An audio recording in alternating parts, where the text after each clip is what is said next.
Yay! Happy Friday, and welcome back to our Friday night live streams with me. My name's Bella, Steak and Butter Gal, and my amazing team, the SBG team. So tonight, I want everyone to introduce themselves a little bit. I want to do this more because I know that we have new viewers who come in, hop on a live stream for the first time in their lives. They know nothing about our stories. So I'm a 6-year carnivore. I was vegan for 6 years before carnivore, and I'm most passionate about spreading the message of eating more fat for women, not being afraid of eating more, and healing skin as well with a carnivore diet. How about you, Phil? So I'm a year and a half long carnivore and retired family physician, and just glad to be here. Love that. Todd. Awesome. Let's see. I'm Todd, host of Carnivore Cure, and I'm 27 months carnivore, down 320 pounds, healed a whole bunch of really serious conditions, got off oxygen dependency from home oxygen, sleep apnea cured up, congestive heart failure cleared up, and just got my life back. And so here I am. Bravo. Lindy. Hi, Lindy here from Melbourne, Australia, so other side of the world. Lost around 500 pounds on the carnivore diet, been carnivore 3 years, and I'm loving this lifestyle. It's just changed my life, giving me a second chance at life. So, yeah, been amazing. Beautiful. Good to have you back, Lindy, by the way. Thank you. Yeah. Ellie, you're muted. Hello, everyone. My name is Ellie. You can find me at Nourishment Redacted. I've been a carnivore for 2 years. I've suffered with carnivore. I've overcome obesity, gut issues, skin issues, very serious mental health issues. I'm a mother of 2 toddlers, and we are a carnivore family. And I am hoping with my channel to be your friend and follow along if you want to for my journey of my heart, healing my heart, body, mind, and soul. And I'm so happy to be with the SBG team because I feel like this is my new family. Oh, love you, Ellie. So this is the team that will be helping you all out tonight. And we will be taking questions starting now. And Todd will go through how to submit your questions tonight. Perfect. Yes, please. So in the chat, we will, if you would put 3 capital Qs in front of your question, and also will you put the name of the team member you would like to most answer your question. We're going to do, we're going to go through kind of the questions in the chat really quickly so we can get to as many chat questions as possible. And we're going to do only answer it with the most qualified person on the panel, or for the person you have the question for. But then super chats do take precedent, and so please get your questions in as soon as possible because they stand a far better chance at us being able to get to them. So definitely start getting those questions in there with the capital Qs, and we will get on with it. Beautiful. Well, I just did the math. We have over 15 years worth of carnivore experience and knowledge right here in this round table. So lots to learn tonight, and I'm excited to jump into it with our first one from Michael. Thank you, Michael. Carnivore for 5 months. I have had a gout flare-up that has lasted the past 2 months. Steroids and allopurinol have not helped. I want to keep this way of eating, but am losing my will to stay on it. Suggestions? Phil, do you want to start?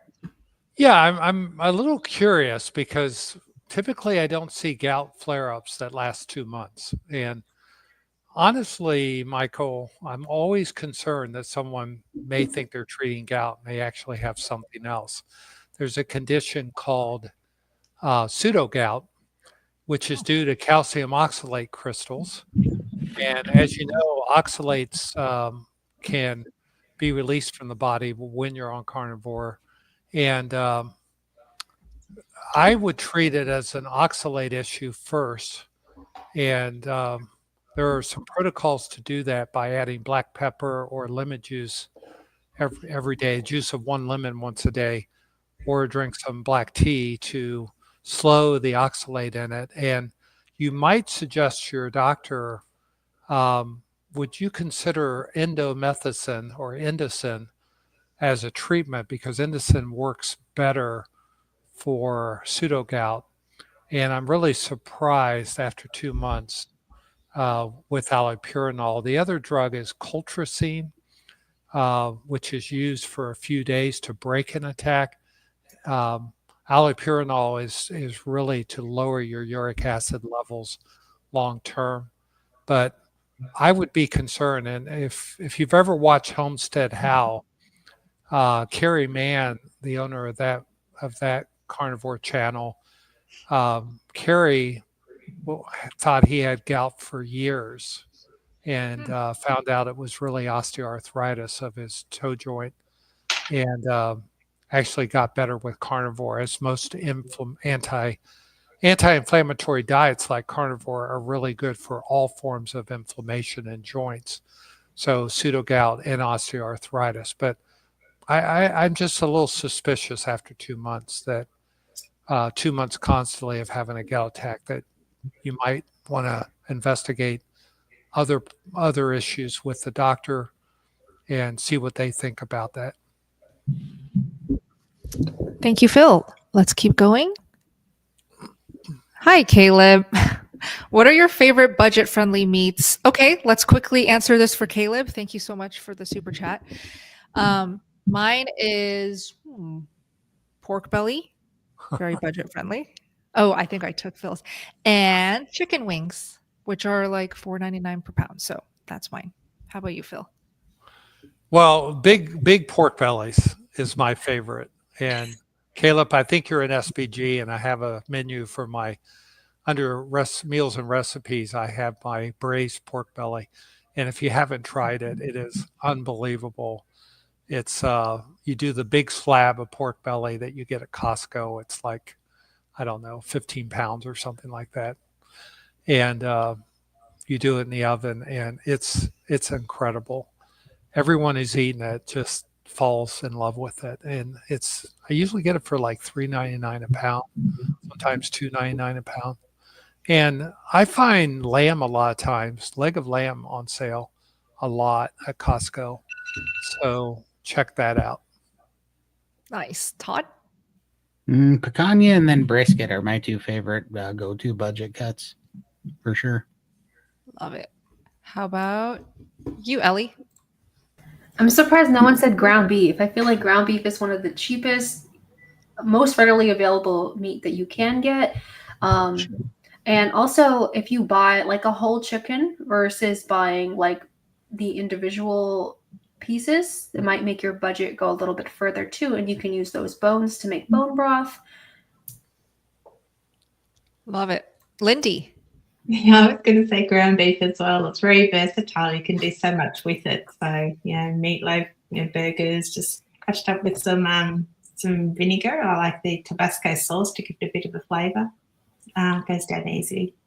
Well, and I agree with the ground beef, but that's why I said brisket too, is because that's what I started making ground beef out of brisket, because it's way cheaper per pound, at least here, than it is, because of two factors. One, it's just cheaper per pound, but also it has less water in it because it's one solid muscle, where the ground beef cooks down way more. So I find that I get way more rendered ground beef out of the brisket than I do buying pre-made ground beef, is one of the reasons that I love it. And a grinder, you can get a really good grinder for like $80, and so as soon as you get to 80 pounds of meat, you pay for the grinder because it's at least $1 a pound cheaper. So Perfect. And for everyone watching the live stream, comment it, please. What is your favorite budget-friendly meat? Put it in the live chat or in the comment section. Let's keep going. Hi, Nate. Nate is interested but worried about testosterone on carnivore. So let's have the gentleman comment here. Todd? yeah, I had ridiculously low testosterone coming into carnivore. It was 100. My total testosterone level was 137, and carnivore has completely. I don't know that I've ever had better testosterone. I don't know what the recent numbers are, but the last one I got was just under 600 for total testosterone. But the big deal is everything that comes along with it is pointing to everything's back and working correctly. So, and I did eat a lot of eggs. The eggs will absolutely fix your testosterone in a hurry. What is it? DHEA in eggs, Phil? Yeah, it's the egg yolks. Yeah. the egg yolks. And the other thing is a lot of guys have lower testosterone because their insulin levels are high. They have a degree of insulin resistance.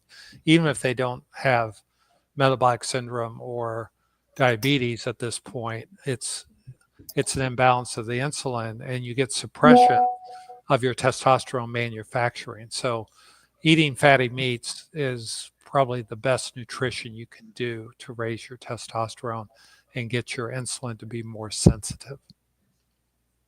Wow. Perfect. Thank you both. Okay, Kristen wants to know, so Bella, can you use coconut oil? You can use whatever oil you want, Kristen, but I don't consider coconut oil carnivore at all because it is not coming from an animal. And if you're thinking about using any fat for health, for better skin, I recommend animal fats. So why use coconut oil when you can use butter, when you can use tallow, even pork lard? So consider using animal fat instead. So I'm going to make one exception to that. People that don't have a gallbladder and they're starting carnivore and they want to transition, the MCT, the middle chain triglycerides in coconut oil might help with the first month of transition. So I wouldn't use it beyond a month, but cooking in coconut oil the first month as a carnivore, if you have a fat intolerance because you've had a sick gallbladder or you've had your gallbladder out, might be a good inexpensive bridge to help you because those fatty acids, medium chain triglycerides, get absorbed directly into your liver and start to nourish your body and help your biliary tree to heal. Wow. Thank you for that, Phil. Let's keep going. This is Kalina. I'm 13. Wow, we have a 13-year-old carnivore. How exciting. Welcome, Kalina. Happy you're here. I do the carnivore diet, and I'm wondering if eating 2 sticks of butter for my age is too much. Should I worry about calories or gaining fat over time? Okay, so since you're 13, I really feel like if your body is craving for the butter, Kalina, eat the butter, even if it means 2 sticks of butter. I was 22 when I was eating 2 sticks of butter. Okay. So if I had started 2 sticks of butter when I was 13, I feel like I would have reached my absolute full potential by the time I was in my 20s. So this is exciting. You're so lucky you found this lifestyle so young. And I encourage 2 sticks of butter only if you're craving for it. So don't be eating 2 sticks of butter because you saw a video of me saying that I did. If you're craving for it, eat it. Should I worry about calories or gaining fat over time? Who cares? Like, does it matter? You're still growing. What are your thoughts, Phil? Yeah, I mean, you have to get that foundation is really good. But I always have to say, when you're 13, make sure your parents are on board and encourage your parents to watch carnivore videos so they understand what you're doing. Yeah. And they're supportive of it. But we've actually seen a lot of teenagers with eating disorders who actually reverse their eating disorder by getting more fat in the diet. And eating fat does not make you fat. So just remember that eating fat nourishes your body.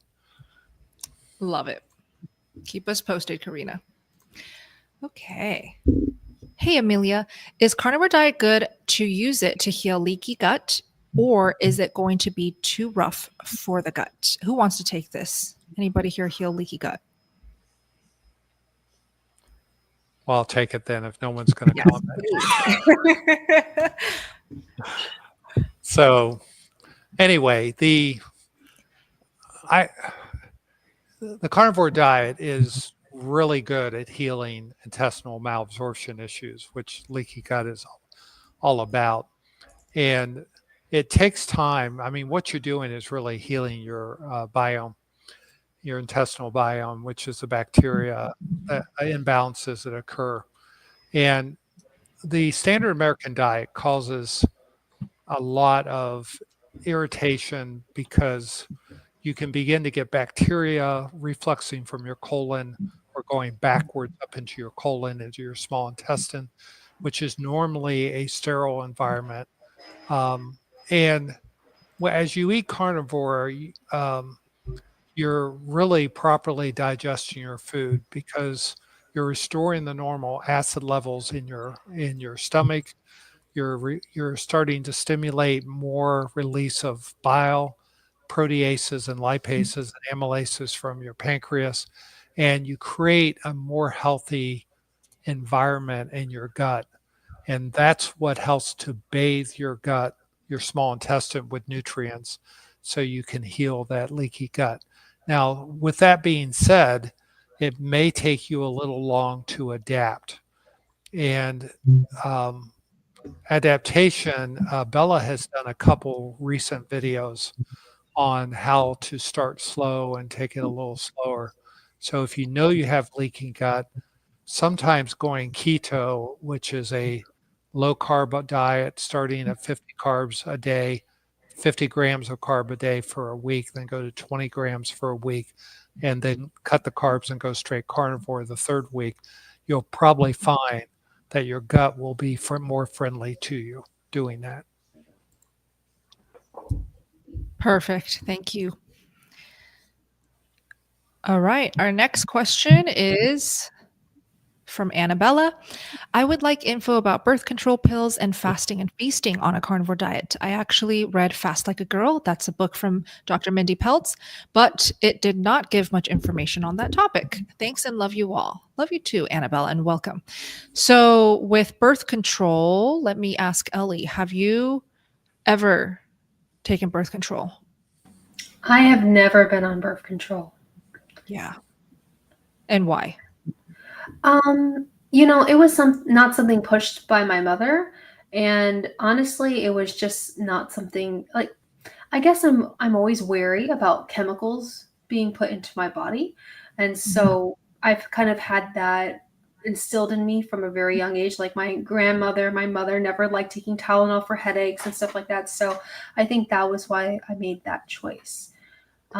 Is there a particular reason? I mean, it seems like you are on birth control. Is it like a weight issue? Is it your hormones? Like, I'm not quite sure what the exact question is. Yeah, so I'll comment on this next. When it comes to birth control pills, so this is obviously a very important topic for women and young women, right? And birth control specifically is just so dangerous to use. And I'll have Phil comment on maybe why he thinks so as well. But if you're doing it for the purpose of not wanting to get pregnant, there are other options there that do not require birth control pills, not even the IUD. And when it comes to feasting and fasting on a carnivore diet, we love that here. You're in the right place. If you want to, hear more about the details, feel free to ask us more specific questions. But feasting and fasting on carnivore, what we like to share is start with priming. What is priming? Eat 3 meals a day, every single day for a set amount of time. And Coach Raymond teaches it in a way where he walks everybody through it through his program. But we also see a lot of people just naturally prime by making sure they eat that 3 meals a day, every single day for however long you need it. Once you're truly satiated, you have no more sugar cravings, your hair is not falling out anymore, then you can go ahead and start fasting. So just some sneak peek information on that. Phil, what are your thoughts on birth control? I think that would take 2 hours to give my thoughts on birth control. Really? Okay. Yeah. I am not. So let's look at the other extreme, which is treating menopausal women with estrogen. I'm really very strict that women who take female hormones should be taking bioidentical hormones. And therefore, birth control pills are not bioidentical hormones. You're actually using manufactured hormones. And you probably already know that there's certain risk factors, increased blood clots, increased issues. But there are some benefits of birth control pills. But we see so many people in the community that come in that have so dysfunctional sex hormones, both men and women. And I think a lot of it is due to these practices, both dietary and using artificial mimics of our normal hormones. And these mimics, which they're close cousins, but they're not identical, they really mess with your system. So if you can if you're doing it for birth control, I really encourage you to explore other methods. If you're doing it for things like acne, I would be on the carnivore diet and get off of them. Yeah. And there's always abstention. I have to share that. So Thank you for that, Phil. Perfect. Hi, Rosemary's granddaughter. Welcome. Started carnivore last February, lost 60 pounds, got off track during the holidays. Now I have bad ice cream cravings that I cannot shake. Any suggestions? I've put 15 pounds back on. Todd, why don't you take this? Well, I mean, honestly, my suggestion is join the steak and butter gang because I think you're going to have the best success there. And I mean, like I said, I know I'm on the panel, but I don't get paid to be here. And that is my true opinion, is that I've tried to help a lot of people on the side on Instagram and stuff. And it just takes a lot of help at first to get over those cravings, especially in that first, 4 to 8 week period. And you could really benefit from a community, number one. But in the short term, you got to eat your way through those cravings, and you can't think about the weight at first. Like you're not going to be able to address weight that you want to lose while you're addressing getting over the addiction of food. You need to eat through the cravings first and get free from that. And then you can start understanding how the weight's going to come off, but it's not going to be it's not worrying about weight while you're trying to beat your carb addiction is not going to work very well for you. It's really tough. So, but I would join SBG. Be honest with you. Yeah, I just want to add, it's usually cravings come about because of chronic undereating, and we have a protocol for that. And there is carnivore ice cream. So Bella's made a video on it. So you might want to go to YouTube and look for steak and butter gal ice cream. And you should see the video, and you want to do it without any artificial sweeteners in it. Yes, you do. Ellie? I just wanted to let you know that I've been there. I had some pretty stressful situations come up right before the holidays last year, and I fell off carnivore. And the cravings do come back. And I think it's because, for me personally, it was because I'm feeding not only an old addiction, but I'm also not facing head on what I'm going through at the current moment, right? Like I lost my best friend and I had a miscarriage. And so those feelings of loss, I allowed myself to attach myself to food instead of doing something like Todd was saying, like joining a community or mourning through the pain healthily.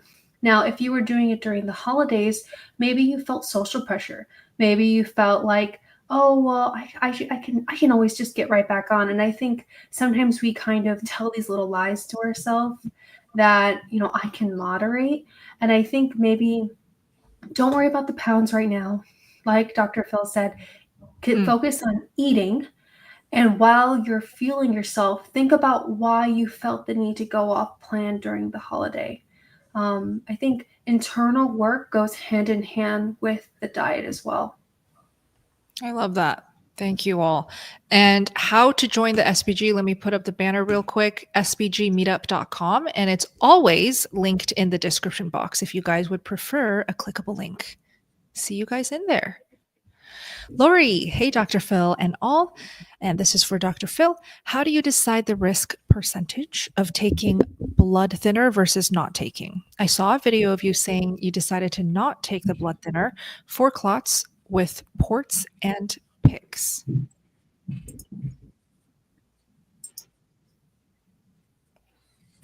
Yeah. My situation was specifically around a condition called paroxysmal atrial fibrillation.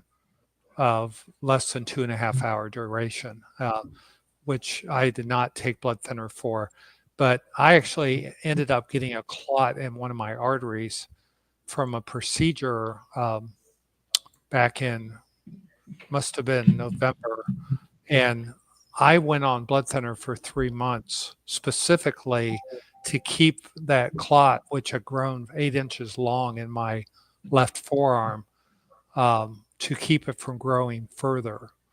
And so it was very short term. And when you have catheter-induced clots, the reason we put you on blood thinners is to keep the clots from growing and perpetuating. And if it's in a vein, which a port one would be in a vein from a PICC line or a vein, those can break loose and go to your lungs and cause a fatal pulmonary embolus. So that would be an indication that you would want to be on a blood thinner for a period of time, which your doctor can direct you on, because you're clotting your blood. And hopefully I assume you have an underlying condition, maybe a cancer that you're treating, a malignancy, because you have a port and a PICC line. So that does create hypercoagulability of your blood. And it's not unusual to need a blood thinner to treat that complication. And I really wish you well with your treatment and hope you get this thing under control. And carnivore is a great adjunct to add in when you're undergoing any type of treatment for a malignancy, because malignant tumors feed on glucose and glutamine. And if you cut off the glucose and become fat adapted with carnivore, it's going to make your treatment go better. And there's a lot of knowledge out there, but Thomas Seyfried, Seyfried, from Boston University, has posted a lot of research protocols that he does at Boston University. I encourage that. And I'll put his name in the chat. Perfect. Thank you, Phil. Hi, Foxy Joe. Okay. Hey, guys, I'll be home in an hour. Great. See you then. Yeah. Dinner will be ready, okay? Nate, Phil, will carnivore help or hurt muscle building and keep testosterone high? So Phil's a bit busy right now. Todd, why don't you comment first? Yeah, absolutely. In fact, there's a guy in the SBG that I like to talk to in there that just joined about I think about 90 days ago now, a little over, and he's been lifting for forever, and he's in his mid 50s, and he lost. He was surprised. He said, because he trains people. That's what he does, and he's a personal trainer, and he was saying, if you would have told me what the results would be after 90 days of carnivore, I wouldn't have believed you. He said, I would have said you're lying and you're taking something, because he said he's basically lost 11 pounds of visceral fat and gained 11 pounds of muscle in 90 days, and he eats more calories for breakfast than he did all day. And then on the flip side of that, I've been lifting now for, I don't know, I guess just over about 4 months, 5 months now, and I've never put on muscle easier than I have in this last 4 months. It's just coming back, and some of that's due to the testosterone coming back up, like we answered before, and some of that is due to just the healing. But carnivore is pretty amazing. I always love to reference the fact that they say that on average, when you're on a calorie restrictive diet, standard American, low fat calorie restrictive diet, you will lose about 30% lean body mass and 60% fat. The GLP-1s now are even flipping that on its head, and it's been something like 40 to 60% lean body mass and the rest fat and fluid.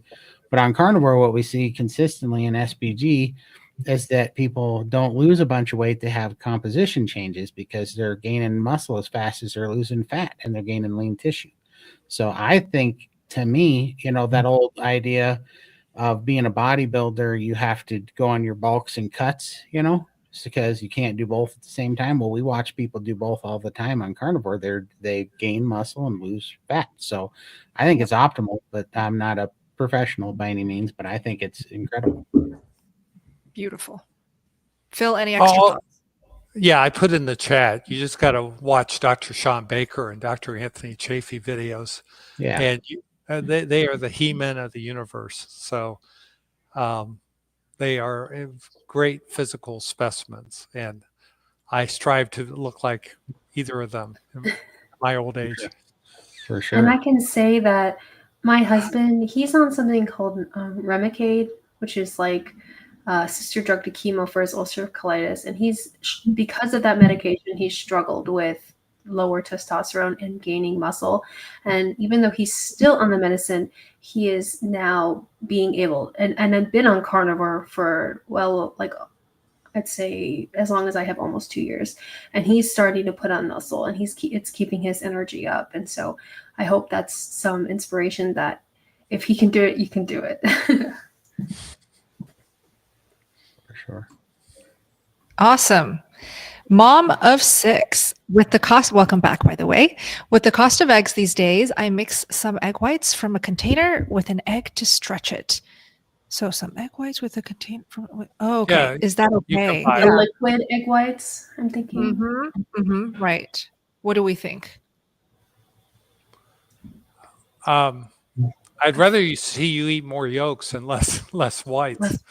And I understand the cost of eggs is terrible, but there's a lot more all the nutrients are in the yolk. So just keep that in mind. But if you're just looking for something to fill you up, that's good. But I do worry with your strategy getting you to undereat, because you may get full and not get enough calories in during the day. So what I do recommend you do is get some ground beef, brown some ground beef, and take 1 egg, and after you've cooked the ground beef, crack an egg over it and mix it till the egg cooks. And that's a really filling breakfast, which will get your protein and fat in. And it's pretty inexpensive until egg prices come down. Also, my worry about the egg white carton is, what are the ingredients? Because this is technically a very processed thing. So just make sure that it's clean. But I agree with Dr. Phil. Add something else to fill you up until hopefully egg prices go down. All right. Perfect. Awesome. Sean, what is the best way to calculate your fat to meat intake? Like, I hunt and butcher my own meat, but keep getting confusing answers to the ratios to strike the proper weight of fat to meat. Wow. Oh my gosh. Okay. Ratios are too much for me personally. And typically when we get questions like these, all about the techniques and just the technicality of carnivore, focusing on numbers and stuff, we're like, why does that still matter? Because the whole point of going carnivore is to release all the stress surrounding the numbers, the measuring, the scales, all of that. So my answer would be, just eat what you crave. You eventually will end up where you need to be if you eat what you crave. And Lindy, do you ever track? Do you ever weigh to have lost 500 pounds? No, never. I did try at the start, and it just put me under a lot of stress. And it wasn't until I let go of all the how many grams should I have of this and that I actually started to lose weight. I just think it was stressing me out too much. I couldn't do the macros. Maybe when I'm closer to my goal weight and I need to troubleshoot if stall or something, it might be an option then. But right now, I'm doing okay, just listening to my body and feeding it what it needs. But no macros. If I want the fat, I'll eat the fat. If I don't feel like it, I don't have it. So, yeah. Right. Exactly. Thank you for sharing that. And that's why I feel like, Sean, you're getting a lot of confusing answers, because everyone in the carnivore community who talks about like ratios as if you need to measure and track will have a different opinion on what the right ratio is. So of course you're confused. Todd, any final thoughts? Yeah, there's just too many variables, like, first of all, how do you know how much fat is in the current piece of meat that you're eating? You put it in a macro tracker, but depending on how marbled it is, what temperature you cooked it, how long you cooked it, how much you rendered down, you're just not really going to know. That's why the best thing you can do is heal your body, heal your hormones so that you can eat intuitively, because you're listening to your body's cues, which is this thing called taste buds. We're not really born with this set of magical taste buds that only like certain flavors. We train them by having healthy hunger cues, and our body tells us what we need, what it's lacking for nutrients and fuel, and what building blocks it needs, and it starts targeting. Unfortunately, on the standard American diet, all the chemicals and processed bull crap that they put in our food screws up that whole signaling system, right? And it gets turned on its head, and we start eating for cravings to the chemicals rather than eating for proper hunger cues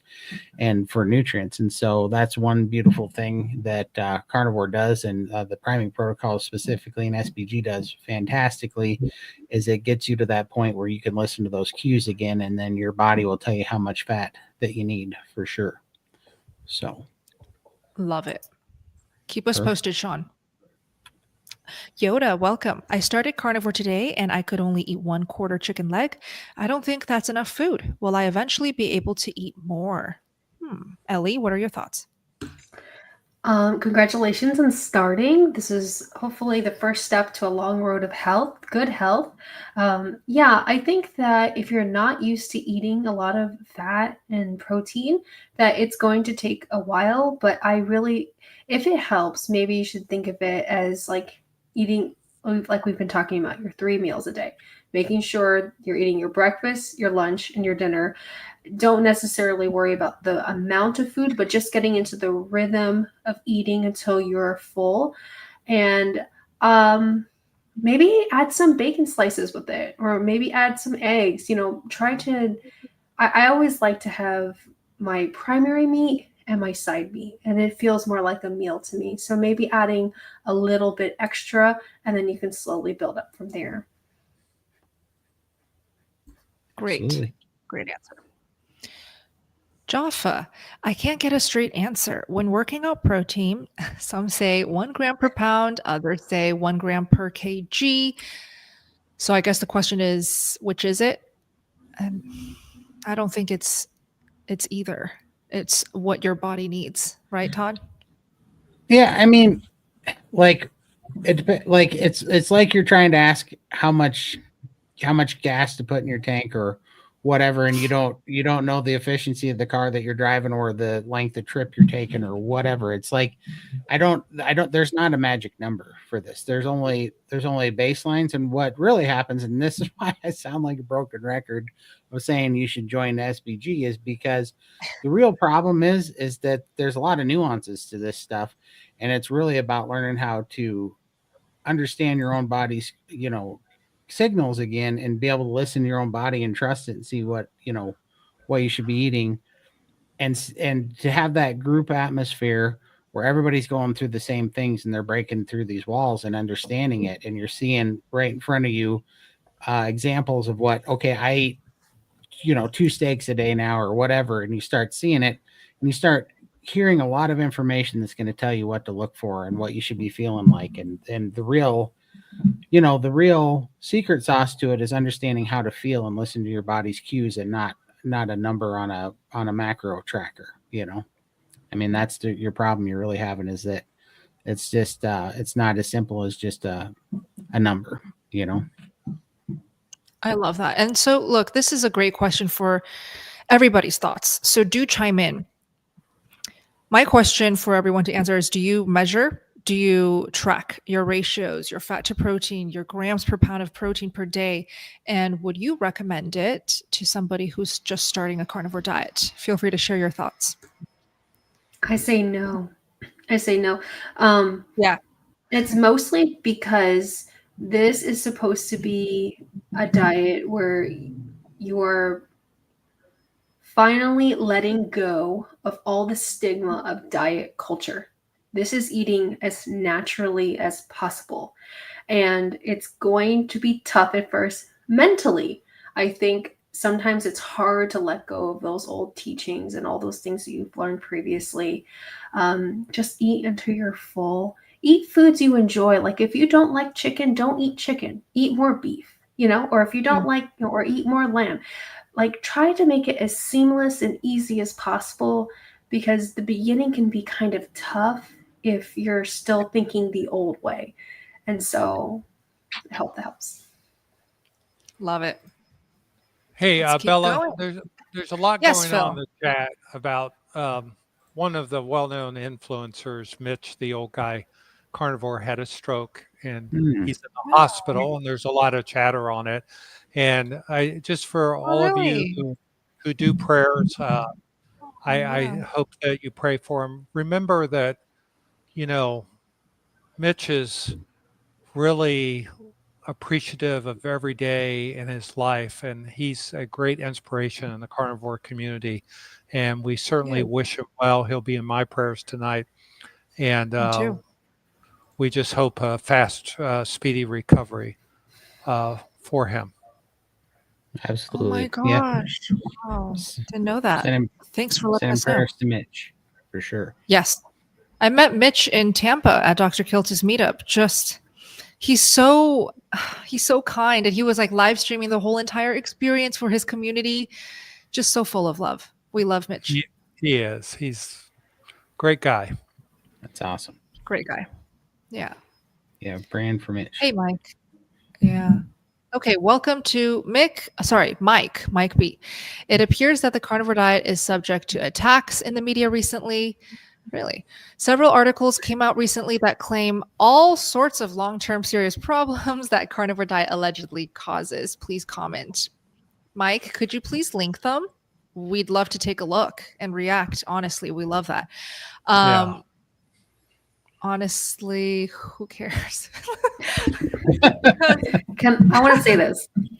Yes, Ellie. This is a popular thing you always see. Nobody complained when I was eating donuts and fast food and drinking soda all day. But when I started eating whole food that's natural, eggs and steak, they say I'm going to have a heart attack. So I think we all need to realize that these media, unfortunately, all media has people who finance it, who have stakes in it, and not the good kind of steaks that we like to eat. It's like they're trying to sell a narrative. And this is my tinfoil hat. They don't want us to heal.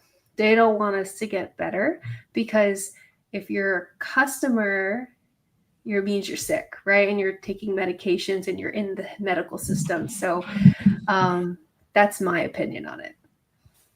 The Nourishment is Redacted. That's why my channel's called that. So 86% of Americans right now have at least one metabolic marker that's out of whack, and most Americans are following the food pyramid and what's been recommended. And we have record amounts of coronary artery disease, stroke, and all kinds of metabolic diseases, diabetes, cancers, mental health issues.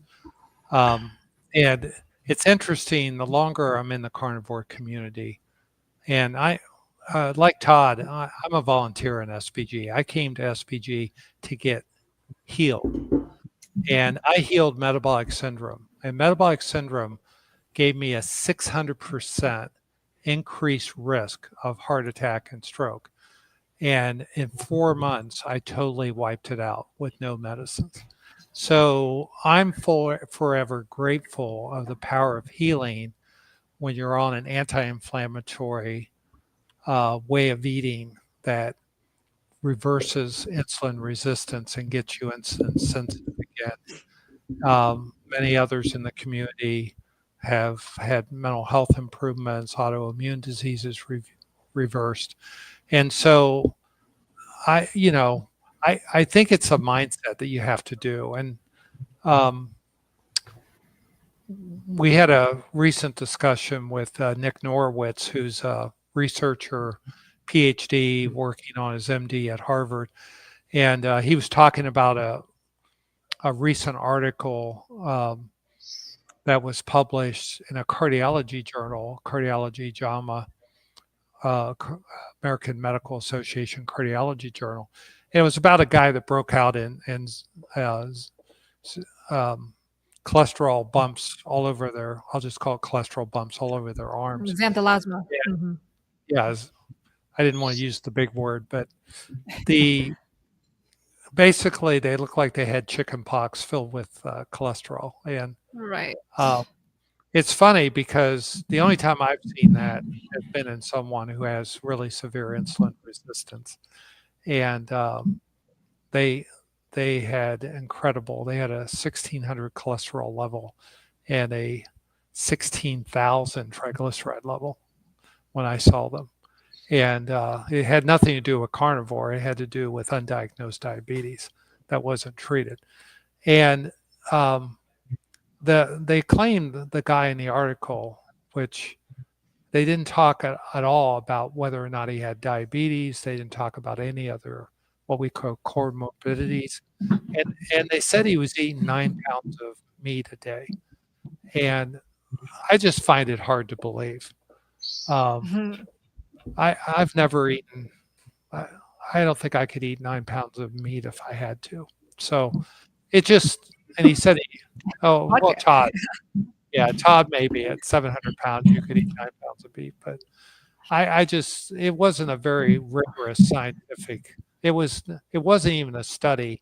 It was a case report of one guy, and it didn't talk about any of his other metabolic risk factors. So I have to look at anything that comes out in the medical literature, and I look at it for the strength of the evidence, and that had so many holes in it, it wouldn't hold water in my book. So there's always going to be people taking shots at diets, but I just look at, I'm here because it was something that I did that reversed major risk factor. And I'm trying to dissolve a clot, a plaque in a very serious coronary artery, and I'm betting my whole life on it. So I can't give much more testimony than that. 100%. I'm right there with you. That guy also was eating 9 pounds of cheese. Oh, it was meat and butter. cheese. That's right. And butter. Yeah. And so, and yeah, I mean, 100% honestly, I've eaten 9 pounds of meat exactly 4 times in my life before in a day. And that was when I was doing the picanha, and I had 3-pound meals a day, and I didn't care, but that's what my body wanted. And I blew through it, but it was just meat. That guy, I think that guy in that article said he had 7 pounds of cheese or something a day and 9 pounds of meat total. If I had 7 pounds of cheese, that's a whole nother ball game. That would be crazy. But but that was a crazy article. And they brought that up too.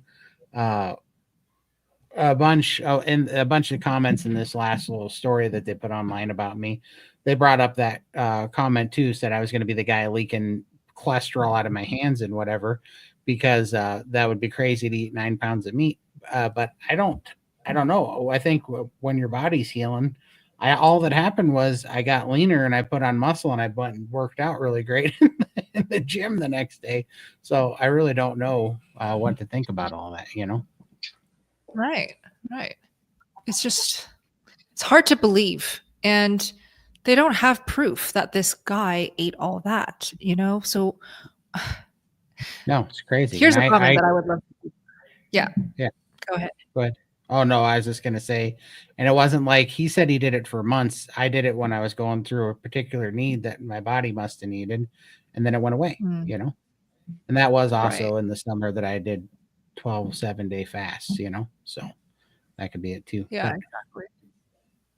Okay, well, now I can't find the comment anymore. Oh, here it is. Most studies that talk negatively about the carnivore diet are naive and don't look at facts, and have ulterior motives for poo-pooing on the carnivore diet. Yes, but we also have to realize there's a paucity of evidence for the carnivore diet, but there's very strong evidence for the ketogenic diets, because they've been around longer and studied very, very well. And there's a lot of ongoing research and publications, and carnivore is just a stricter ketogenic diet. So there's no doubt that being fat adapted is beneficial to most people's health, with a few exceptions. There are some people that have some genetic, what we call metabolic inborn errors of metabolism that, but those are very, very rare, and those start in infancy. So you you have those because if you made it out of childhood, you've been eating very specific diet. So on that note, Phil, because this comes up a lot in my comments, what do you say to the people that say that carnivore? What is your thoughts on people that say, "Well, carnivore is way more dangerous. Keto, the studies on keto are correct because of the amount, the limited amount of vegetables and carbohydrates for nutrients." Yeah. Well, so the first thing I say, and I have a master's in physiology, so I'm very interested in metabolic pathways. And so I look at the reversal of how many people, and we have over 15,000 people in SBG. So it's a large cohort of people, and we have lots of stories of people who were keto for quite some time and got better. But when they went carnivore, they actually resolved illnesses. So they felt better on their autoimmune disease. They did better with their insulin resistance, but they resolved it when they went full carnivore. And so I always say, number one, I'm not going to live forever. So I want quality of life. I mean, I could have a heart attack tomorrow and die. And I would never blame that on carnivore because I got my plaque from eating the standard American diet. And on top of having a severe infection of my heart in 2001 that I didn't ask for, but it was a complication of just being around a lot of people with germs. And the you got to deal with what you've got in life. And so we do the best we want to live. But I always say, wow, if carnivore increases my risk of death, let's say it does. I don't know. There's no data to say it does or doesn't, but let's say it increases my risk of death, premature death by 10%. Well, my metabolic syndrome increased it by 600%. So, what are you going to focus on? The 600% or the 10% or the 1%? And I think people miss the whole point of the quality of life they have and how they feel and getting rid of aches and pains. And, I'm 60, I'll be 68 this coming month. And we've had 2 hurricanes in Florida.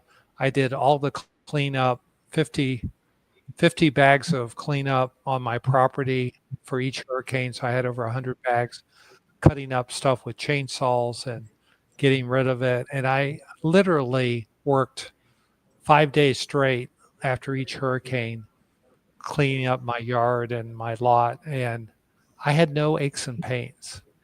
And when I was not carnivore, I would have been laid up for 2 weeks. I would have pulled my back, all kinds of stuff. So I'll take quality of life over quantity of doing what everyone else is doing. But I don't know. I think reversing insulin resistance is a pretty important thing, and more people should do it. Mm-hmm. Absolutely. I think it just takes getting medical sick care aversion. You gotta get, And the other thing is, carnivore is kind of like that quote from Henry Ford: "If you think you can or you think you can't, you're right." If you approach a carnivore with a crappy attitude, you're not going to do well. Mm-hmm. You have to approach it with hope and curiosity. And those are the 2 aspirations that one has to have to be a carnivore, because we are contrarians. We're doing what the average person will never do to feel better than the average person will ever feel. And it's okay if you don't want to go carnivore and you're scared about it, get more information. I had to do a deep dive. It seemed I knew from the medical literature and from my training that when I was diagnosed with metabolic syndrome that I had to go on a ketogenic diet because there was evidence. And I started a ketogenic diet. I did it for 2 weeks before I did a deep dive into carnivore, which I had never heard of before. And I am so glad that I went full carnivore because it really made the difference. So Absolutely. you got to make your own decisions. Well said. Okay, China Bella. Dr. Phil, why would someone on carnivore diet not show ketones in the blood? How can you induce this? Would inflammation prevent it? Yeah, so a couple of reasons. So having high ketones in the or detectable ketones in the blood is really has to do with several factors. One is if you still have insulin resistance, you may not be able to produce a lot of ketones because your body's still working against you. You may not yet be fat adapted, or you can be so perfectly adapted that your body is in the mode that you just are using the ketones as fast as you produce them. And that's what we call homeostasis. And Dr. Sean Baker, who's been a carnivore for 10 years or 15 years, I don't know, a long time. I remember him saying he doesn't have ketones in his blood. And when he had acute injury, he had to use some strategies to bulk up his ketones to actually help heal injury to his neck. And yes, inflammation can prevent it. So I would just stay the course, not worry about it. I'm not a big fan of measuring ketones because they can be very, very misleading. I would be more interested in what your fasting blood sugar, your hemoglobin A1C, and if you're really interested, get a fasting insulin level. And you want that fasting insulin level to be in the single digits. Love it. Proby, thank you. I've been sent that article about the cholesterol skin 7 times. I just respond with an eye roll and tell them to continue sugar and leave me alone. Yeah, I just respond to them and say, cool. Cool. Cisse, welcome back. Dr. Phil, what blood work do you recommend for carnivores outside of the standard? So pins and needles over in the chat asked me, as I'm my doctor. So yes, I'm a retired MD with a master's in physiology. I was a family physician who spent the first half of my career in the office, and second half of my career in automating hospitals as an informatician. So blood work that I recommend, I think that people should have a complete metabolic profile, CMP, and a CBC every couple years if you're perfectly healthy. If you don't live in Florida like me, you might want to check your vitamin D3, your vitamin D level, just to make sure you're not deficient. Because if you live north of I-70 in the United States, the 40th parallel on the map, or below the negative 40th parallel in the south, where Lindy is, you may not be getting enough sunlight to maintain adequate levels of vitamin D. So you should at least check that and make sure you have good levels of that. I would check your hemoglobin A1C to make sure you don't have any evidence of hyperglycemia, which is high blood sugar, which could be an indication of insulin resistance.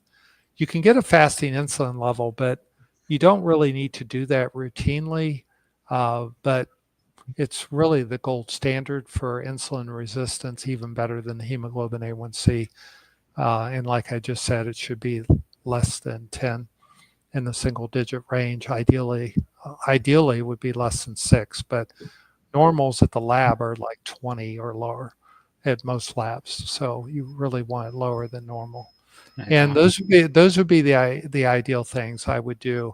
unless you have a specific disease that you need to monitor, and then there may be other recommendations for that purpose.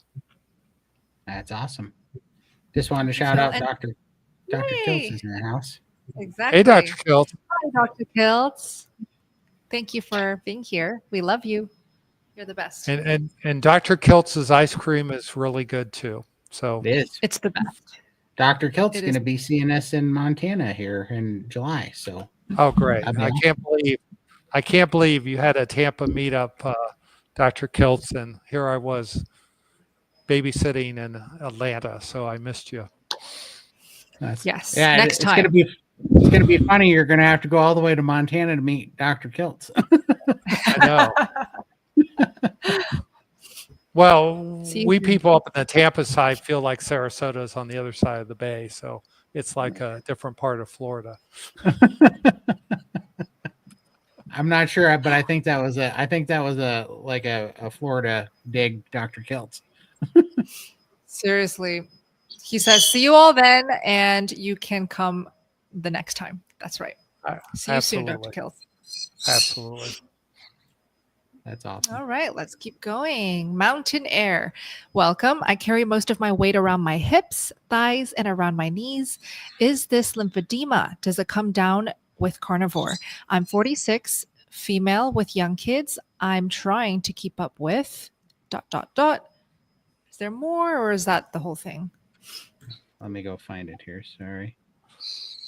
You might not be able to find it, Todd, so don't bother. But I think we have the gist of her question. So, Lindy, if you don't mind sharing your thoughts. Lymphedema or lipedema, I'd go to your doctor and see if you can get an official diagnosis. But that is normally where you store a lot of the fat or the fluid is in your hips and thighs. And I do have both. Carnivore does help with the lymphedema. I do have a lot of the edema has gone, but with lipedema, I don't know. It's a fat disorder, and it doesn't really seem to help with the fat, but it does help you manage the pain. I don't have any lipedema pain. So definitely get it checked out, get an official diagnosis, and I think carnivore is the best diet for it to manage both symptoms. And what else, Lindy? I'm looking what's behind you. Oh, my rebounder, yes. So this is my tool. It's great for the lymphatics, just helping to pump the lymphatic system, because your lymphatic system doesn't have its own pump. So just doing a gentle healing bounce is what I call it. My feet don't leave the mat at all. You just do a gentle healing bounce, and that helps with the circulation and keeping the lymphatics going. So definitely a great tool, and a vibration plate also helps with lymphedema, getting rid of the fluid in your limbs. So I swear by both. Yeah, I have them too. I have lymphedema or lipedema too. And one thing I noticed is that I don't get as many bruises now. I used to get these horrible dark bruises before I started doing carnivore. And it was like Lindy was saying, it was very painful. If there was like any kind of touch, or like you have young kids, I have young kids too. They jump on you and they want to like, fight me, mom. It's dramatically decreased the pain. And when I stopped doing carnivore due to, like I said earlier, like these really sad life events, the pain came back like almost immediately. So if you want to live without, I still have a lot of fat in those areas. And I feel like it's tough because it is a disease, but I pray and hope that you'll be pain free, and you'll see weight loss in other areas too, because I've lost so many inches doing carnivore. And even when the weight on the scale doesn't seem to be going down. So I hope that helps.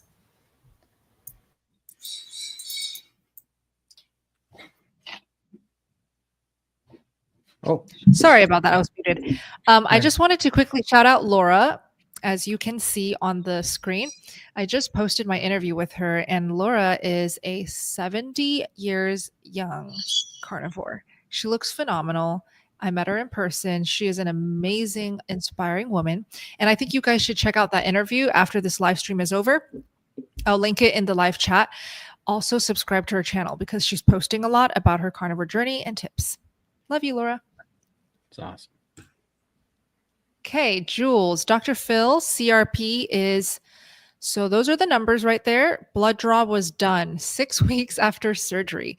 Could surgery be affecting these numbers? Planning to wait 4 months to retest. Any tests you recommend next round? Yeah, it would be helpful, Jules, if we knew what kind of surgery you had, because it would be different if you had like bypass surgery versus some other type of surgery. But yes, any kind of surgery can temporarily raise inflammatory markers like CRP, homocysteine, ferritin levels. There's quite a few that can go up. So I think 4 months is totally reasonable. 3 months would probably be enough. And it'll be interesting to see if you're doing carnivore, how these come down, because those are both markers of inflammation in the body, and we'd like to see those improve. They commented and said DCIS lump removal. DCIS. I'm blanking on what that is. DCIS, lump removal. Anyway, yeah, it's not cardiac. So anyway, yeah, 3 to 4 months is a good time to get rechecked. 90 days on carnivore should help those considerably.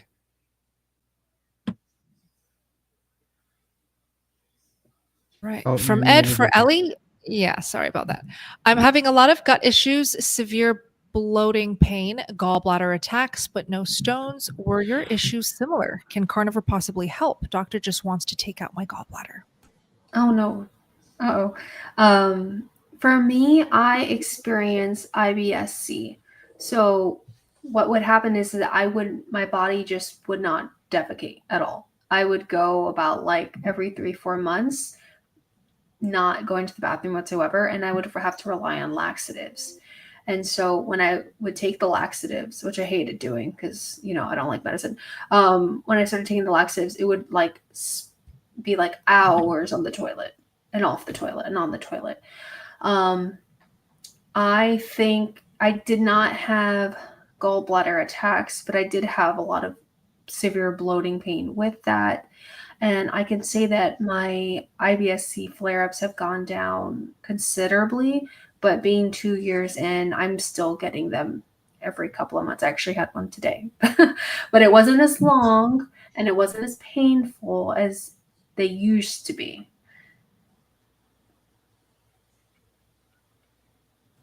Thank you, Ellie.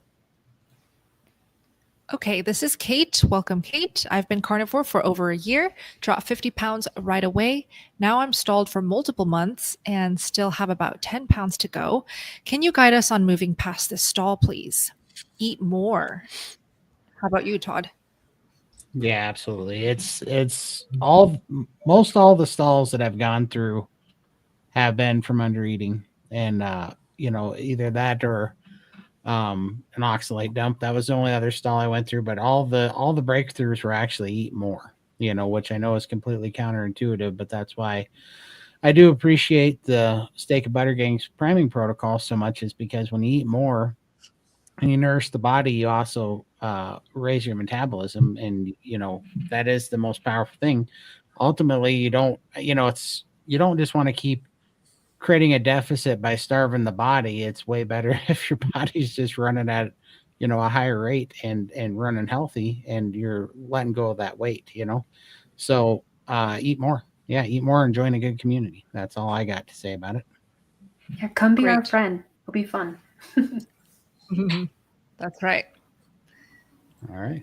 Whoops. I'm going to stop. Thanks, Todd. Toxic Waltz, welcome.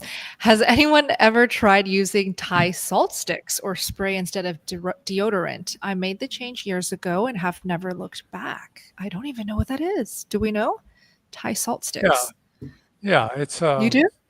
They're using it in their pits to absorb sweat, but I honestly, I don't used any antiperspirant since carnivore. I mean, Mhm.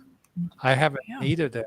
I don't really sweat unless I'm cleaning up after a hurricane or running a race, and then it's minimal. So you might even see if you need it anymore, toxic Waltz. That's Yeah, a I great mean, name. I don't know. I still sweat a little bit, but it doesn't smell like toxic waste anymore because I'm not eating a bunch of garbage that I'm sweating out. So it doesn't. I don't know. You just don't smell bad on carnivore. Yeah. It's very strange. I used to Yeah. have horrible BO, and that's so embarrassing to say. Like, I would just be like perpetually like walking around like this until I could find like a sink to like wash my pits and then put deodorant on. I still put it on every day because I have that insecurity, but I don't need to. I always tell how it is, even if it embarrasses me. Right. No, it's like a habit when you've Yeah. been using it for decades, every Mhm. single day, it's hard to let go of it, even if you don't need it, even if you don't smell bad. And this is another really, really just strange side effect of going carnivore is no more body odor. And I post about this all the time on Instagram. Every time I share about it, and I'm like, am I the only one? So many people step forward and say, you know what, now that you say it, I notice less as well. So I challenge you guys, if you're well adapted on carnivore, take out the deodorant, see if you still smell. What's everyone in this live stream like when it comes to deodorant? Do you use it or do you not use it? Do you not need it anymore? Feel free to share in the live chat. And make sure if you do use it, don't ever use one that has aluminum in it. That's my crunchy mom tip. Yeah. Crunchy mom. Love it. A wannabe crunchy mom. You're there.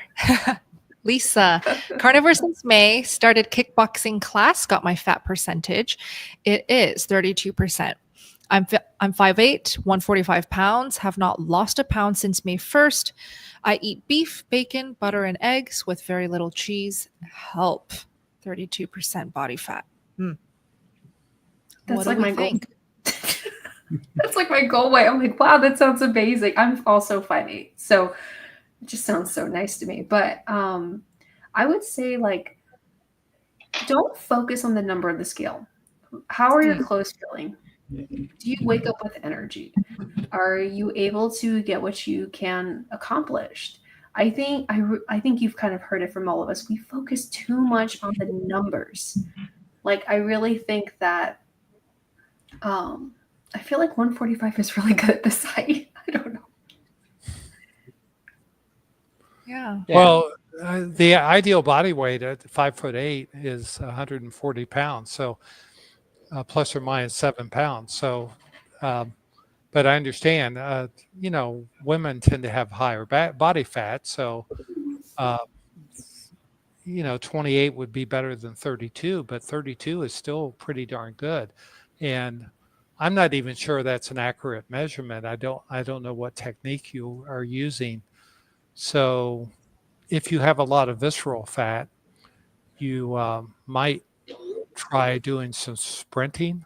And we point you to Dr. Sean O'Mara, O''Mara. Sean is SEAN on YouTube. And he's got a protocol of sprinting to help reduce the visceral fat. That's the intra-abdominal fat. And, you're going to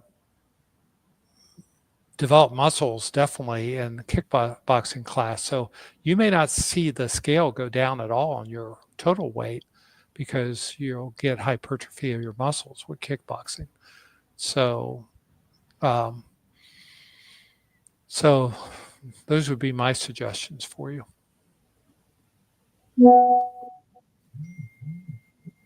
All right. This is Lightning 89. Thank you. Dr. Phil, my dad has type 2 diabetes and stage 3 prostate cancer. Will the carnivore diet help him? Yeah. I mean, I think the research of Dr. Siegfried at Boston University is something you should really dive into. And there was a study done in Great Britain that was done in a family practice clinic over there. They call them surgeries. And they offered everyone with diabetes a low-carb diet. And all they did was give instructions. And it really wasn't keto, and it wasn't carnivore. And 50% of the people that had diabetes more than 10 years completely reversed their diabetes. And if you were diabetic less than 10 years, the percentages went up to where people that were diabetic for 2 years had a 95% reversal, which is pretty incredible, which tells you that eating this way can really help to reverse your insulin resistance.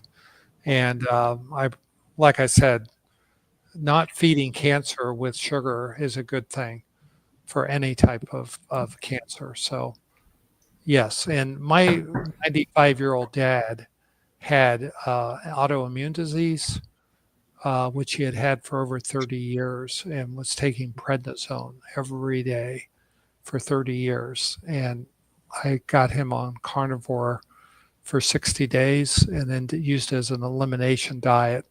And he lost 70 pounds, got off of his prednisone for the first time. And he's 95, still lives alone. He's getting ready to drive across the country this summer. Just came off of a polka cruise with 6 polka bands, which he goes on every year, and living life good. So yeah, it's never too late. Love that. That's awesome. All right.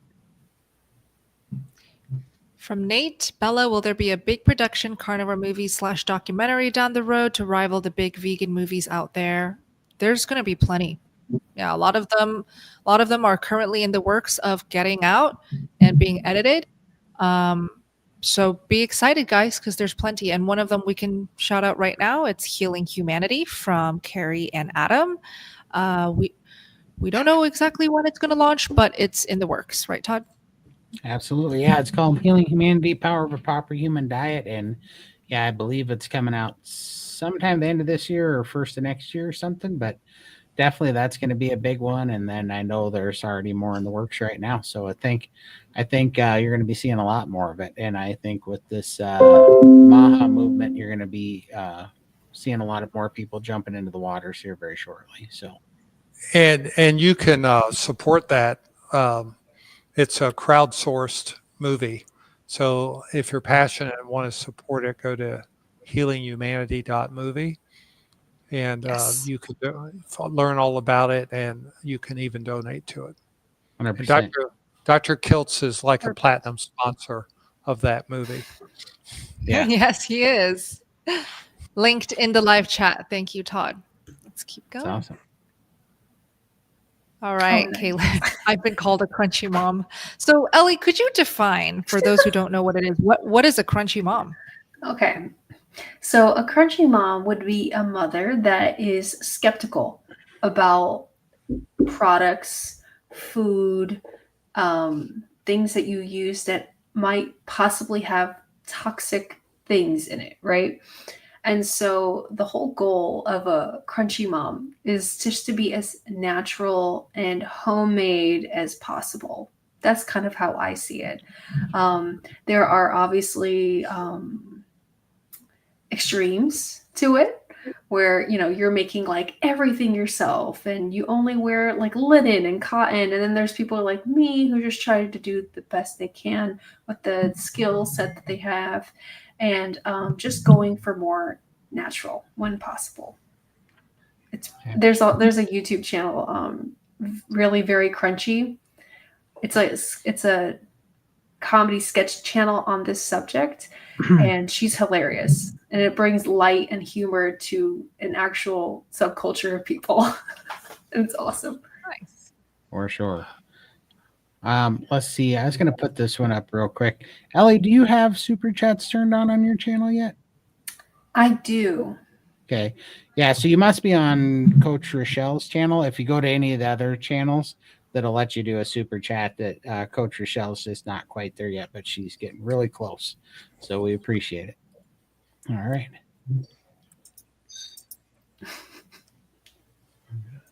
Yay, I'm seeing some crunchy moms in the chat. This is awesome. Yeah. Who's a crunchy mom here? Let us know. Hi, Cisse. Is a vegan to carnivore switch a one-way road? As in, do vegans typically go carnivore, never go back?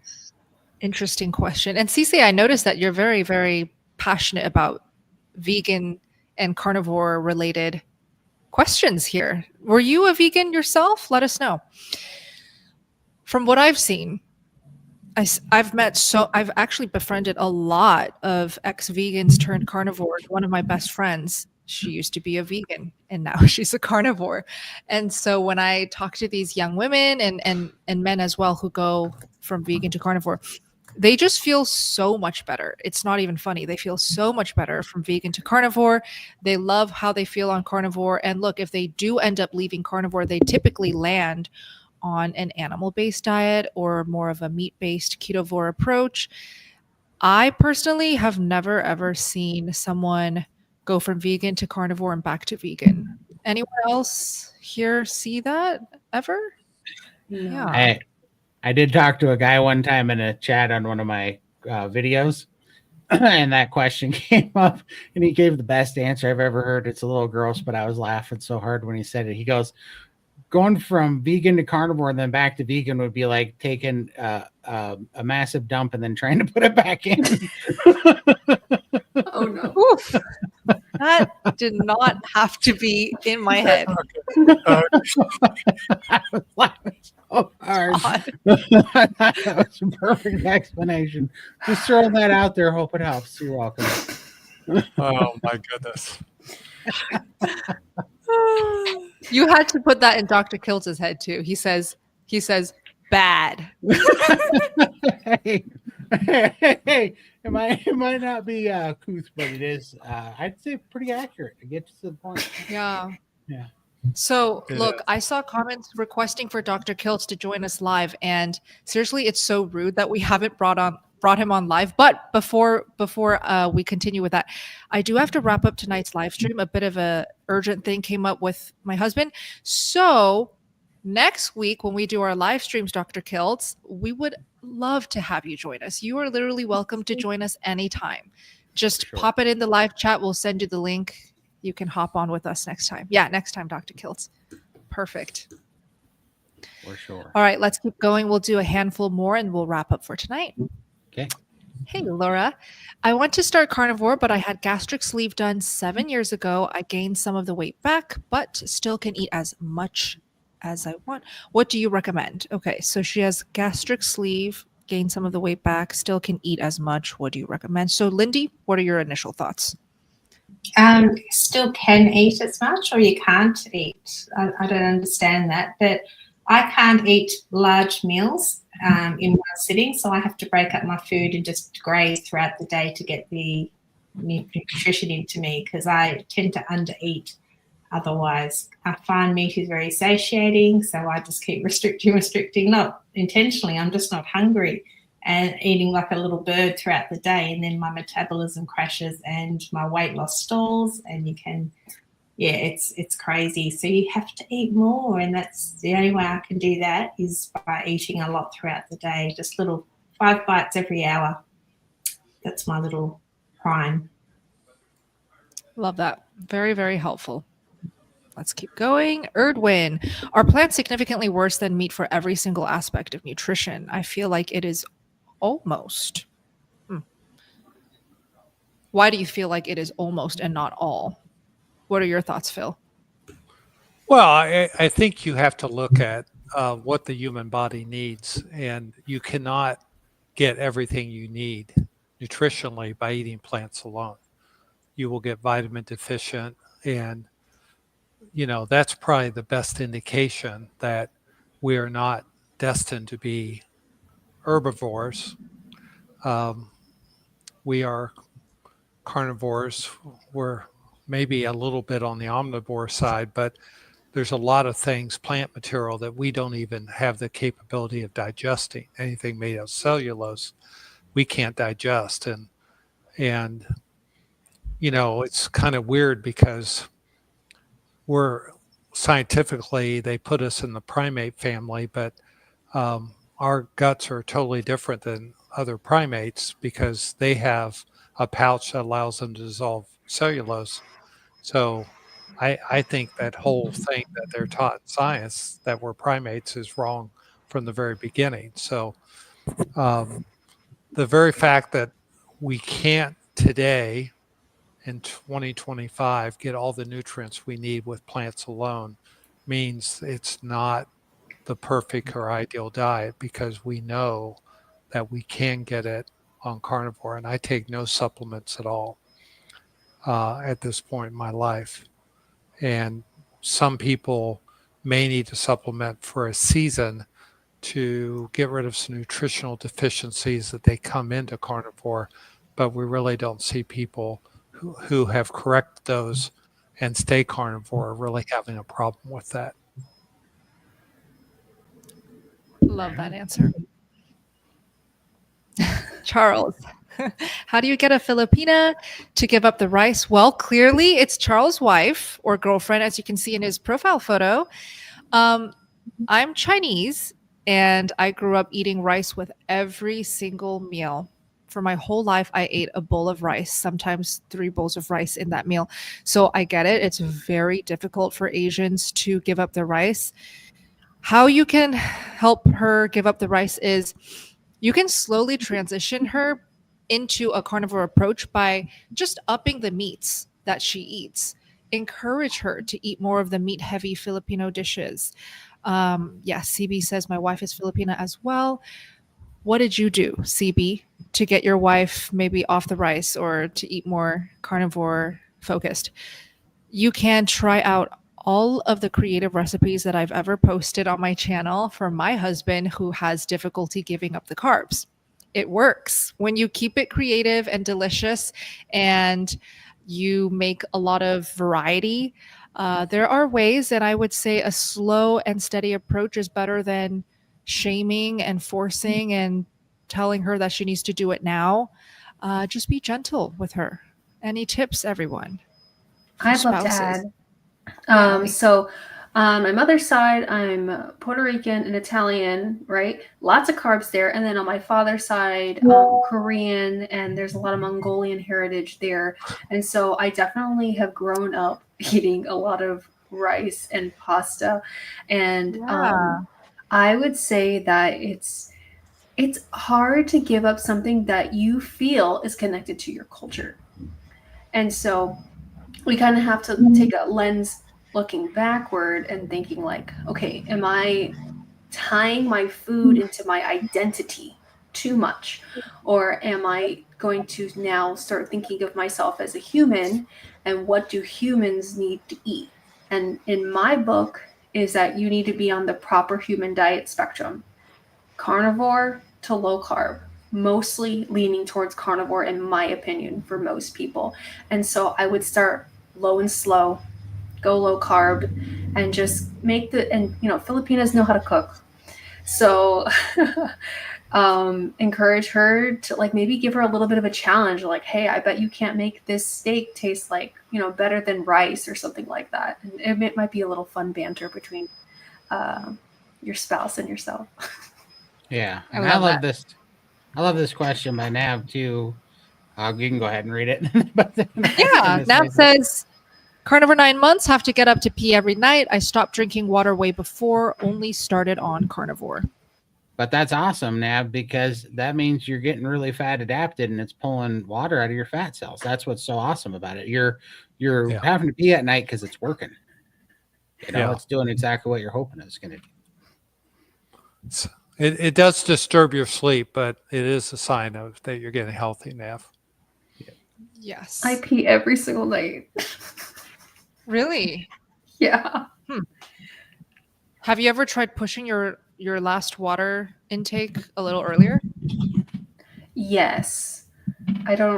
I'm guessing it's inflammation because I have lipedema. So I'm guessing it's that water. Yeah. But thanks for asking. All right.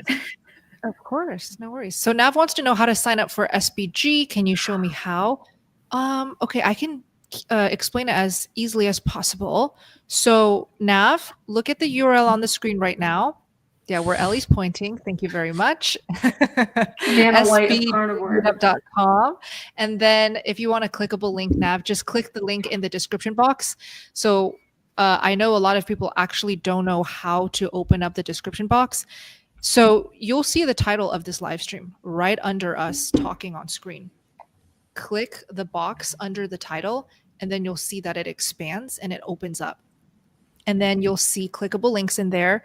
Click on the one that says join the SBG challenge, the next challenge, and you can go ahead and sign up from there.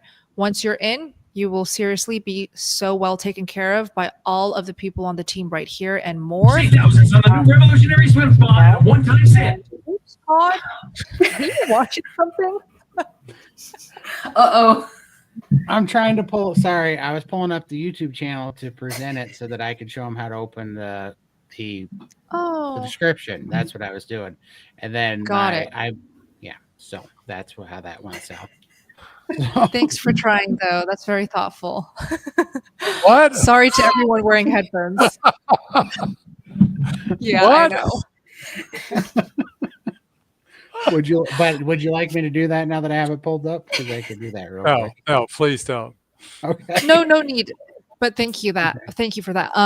And Dr. Kiltz is a guest speaker and answers questions so generously in the Steak and Butter Gang every month as well. So you guys just have such a great team helping you. If you need the community, you don't have to join us if you don't want to. How much is it? It is $30 per month. Okay. And I always like to say this when we talk about the fee. If you are not able to afford that, we do offer scholarships. You just need to email me at sbgchallenge@gmail.com. Okay. Also, on a side note, that was 1/10 of the cost of my monthly Advair that I was having to take before Carnivore. What is that? Advair was this little purple powdery crap that I used to breathe for reactive airway disease because my lungs were closing up. So it was this little puck that cost $300 a month that I'd have to buy. And you'd breathe this little powdery, chalky crap in there. And near as I can tell, it never did a dang thing. Wow. Yeah, it just goes to show when you get healthy, you save a lot of money. And we can help you guys if you need it. Okay? Toxic Waltz. I've noticed the rebounder in the corner there. Oh, Lindy, if you don't mind sharing what it is, and is it an exercise device? Yes, it is. It's my rebounder. I use it because I have lymphedema, a lot of fluid build up in my legs, and it just helps me with my circulation. So I just do a gentle healing bounce. Whenever I get up and go to the toilet or have a drink, I just do a 5-minute bounce on the rebounder. NASA say that a 5-minute rebound is the equivalent of 20 minutes walking, which I really love. So I save 15 minutes and then I can get back into work and do my thing. So 5 minutes of rebounding is the equivalent of 20 minutes walking. And I do have, I don't know if you can see, but we have a little walking pad down there next to it. So I alternate all day just to keep a little bit of movement because I do spend a lot of time working in front of the computer. That's how I get my movement in. Beautiful. Thank you, Lindy. All right, from Distant Forest, welcome, welcome. Bella, in your video on measuring body fat, Max mentioned that the last year especially, you've somehow supercharged this process. Ooh. Could you let us know what you did this last year in regards to this? Okay, so in that video, which was titled like our scan results, animal-based versus carnivore diet, because my husband's animal-based. In that video, I did promise that I would literally film an in-depth masterclass of sorts, sharing with you guys exactly what I did to get that result. And I have not filmed it yet. Very sorry. So for those who are waiting, you need to wait a little bit more. But I promise you, I will do the most in-depth video and make you all happy. But let me just answer this real quick. I just stuck to carnivore. Okay. That is the most basic answer. Of course, there's details where I can show you like little accessories and tips and tricks, but I want you guys to focus on the fact that sticking to carnivore long term is more powerful than you can even imagine. But is it easy to stick to a carnivore diet long term, guys? Would you say it's easy or difficult or medium? If you know what's going on, I think it's the easiest thing I've ever done as far as for my health, for sure. Yeah, once you get the Phil, ball what are your rolling, you just go down. Sure. What's going on? But is it easy to get the ball rolling on a carnivore diet? So I like to say the carnivore diet is very simple. It's very simple because there are a few rules. It's not necessarily easy when you're first starting because of the adaptation that some people have to go through. So, but I think it's easy to stay on, Yes. especially when you're motivated by your own health results. That's Now- why I think you need a community for the first 90 days, because you really need some direction, because you're going to go through some Right. negative effects and that if you're like me, you're going to go through negative effects. It has you questioning it, and you might be reactive thinking you're doing something wrong when actually every part of that first part is normal to feel not great. So Right. I agree with everyone here saying that it's easy, and I see a lot of live chat messages saying it's so easy, but I want to share something that I learned after attending some in-person carnivore experiences. So a couple of weeks back, I went on a carnivore cruise.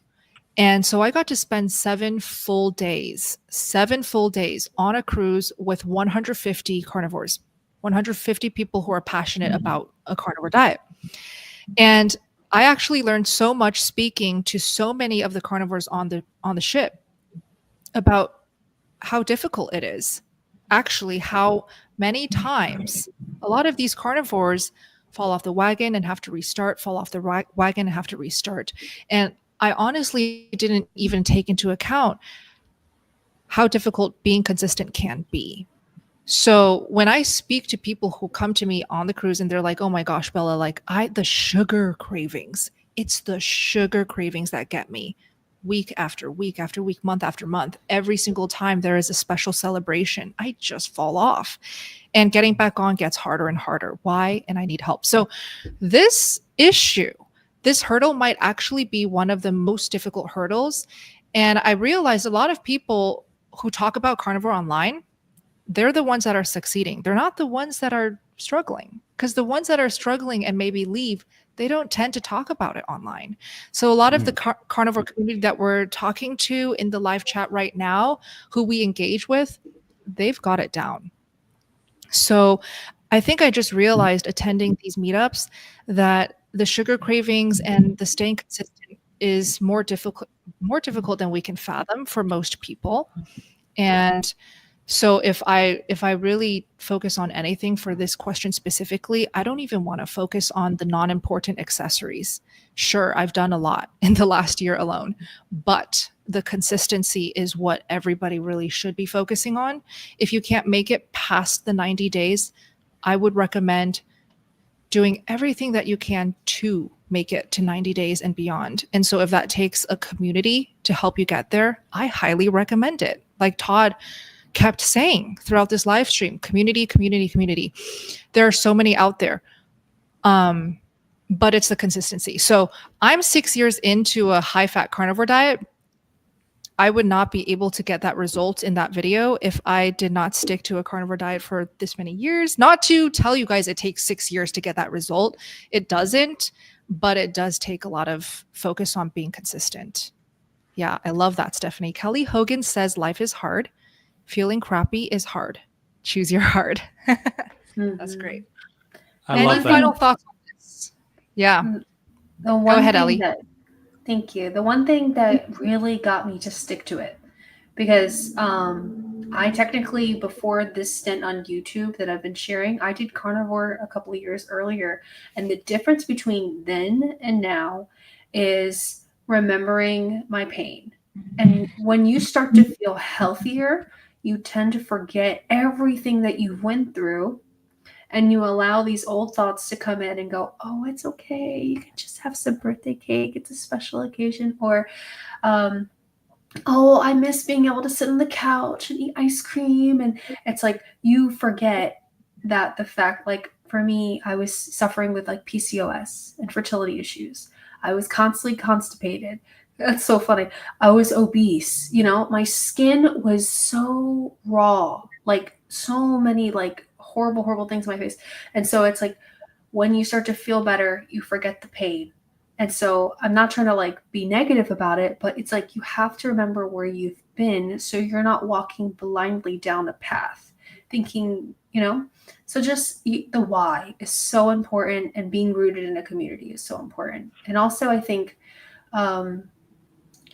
giving yourself the time to prepare mentally. I feel like carnivore is really, it can at first be a mental battle. Yeah. And then Absolutely. the food kind of comes in and nourishes you, and then you start to feel great, and then it goes up from there. Love that, Ellie. No, it's not too late, Marianne, to sign up for our 30-day challenge for March. We kick off March 3rd. Clickable links are in the description box. I'll put up the banner if you guys want to type it in your internet browser, but it's on the screen right now. You can pause it, sbgmeetup.com. So this is such a great topic of, which is a really popular goal, which is weight loss and maybe lowering the body fat percentage. But I have one last question for everyone to answer in the live chat and in the comments, and we will wrap up for tonight. Did you come to carnivore to heal, or did you come to carnivore with the priority of losing weight or achieving body composition? Was it to heal, or was it for weight loss? Just curious. Would love to know the split today. Oh, thanks for putting that up. So Charlene says, SBG community is wonderful. I was in another community that would not engage. What? Why would they not engage? A community is all about engaging. In SBG, they do, and the lives are great. Thank you, Charlene. Happy you're part of the family. Any final thoughts, team, on this last question? Just come hang out with us. I want to see these people in SBG. I want to see Nav. Nav, save your super chat scene. Sign Come up in. for crying out loud. I'd love to meet Nav face to face and help him through his questions. It'd be awesome. Yes. So please. I think it's so important that based on your conversation about sugar craving, how important Coach Richelle holds a sugar craving hour every Thursday afternoon at SBG in the community. And it's so important for those who are struggling with sugar cravings to go and be able to talk to it, learn from one another, and how not to fall into the trap. I didn't go carnivore to lose weight. I went carnivore to reverse metabolic syndrome. And because I knew a ketogenic diet would do that, and carnivore has done it faster than I ever imagined. And I did lose weight in the process. So that's what drew me to it. And I think weight loss is a great side effect of any therapeutic treatment. If you need to lose weight. And for those who are shy, I was always very shy. I did join the community for a month, and I still felt very overwhelmed with all these beautiful Zoom faces looking at me. So I always put the camera off, and I needed that extra help, the one-on-one personal coaching. So I signed up with some SBG coaches, and that's what kept me on track, because my family's not carnivore. Sitting here eating my meat, and my family's ordering Chinese takeout or McDonald's or whatever, and it was very difficult. And it was the coaching that sort of said, look, you're on your journey. There's a reason you're not eating Chinese and McDonald's. You need to eat meat. This is what's going to make you feel better. And I didn't want to let my coaches down, because my family was like, oh, just a little bit's not going to hurt, And I needed to know that every Friday I had my coaching call. I didn't want to be, I failed. I don't want to let them down, because I didn't love myself. I was doing carnivore because I was desperate, but I didn't love myself, and it was so easy for me to fall off, but I didn't want to let my coaches down. And so that's what kept me committed. And once I got over that 90-day hump, I was okay. And wasn't tracking. I was just eating the meat and being consistent, which is what Bella's been saying. That consistency was key, and that is what gave me the off switch and helped me to deal with a family that's not carnivore. So coaching for me, some people just need to go that extra mile and have that coaching, but it's not needed for everyone. But for someone like me who was addicted to ice cream, that was, that's how I got to 800 pounds. That's all I could eat. And it's changed my life completely. So it's SPG is the whole package. And I did move away from SPG because I thought I had all the tools. I know I can do this on my own. It was so easy for me to fall off track again. So I'm back in the community and I'm part of it. This is my family now, and I can't live without it. It's my new addiction. We love you, Lindy. Aw. I love you. I'm crying. Oh, Ellie. Crying. I'm a baby. Love you guys. All right. Shall we wrap up then? Let's do it. Great live stream. So, I was gonna shout out Lindy is going to be speaking at her very first carnivore event. Okay. And Dr. Kilt will be there. I will be there. Lindy will be there. It's in Lindy's hometown, Melbourne, Australia. And I'm going to drop the link in the live chat. Okay. If you're in Melbourne or if you're anywhere near Melbourne, I highly recommend you guys come and hang out with us and see Lindy and support Lindy. And like just a few days ago, she confirmed with me that she is comfortable to speak on stage. So this is some exciting news here, okay?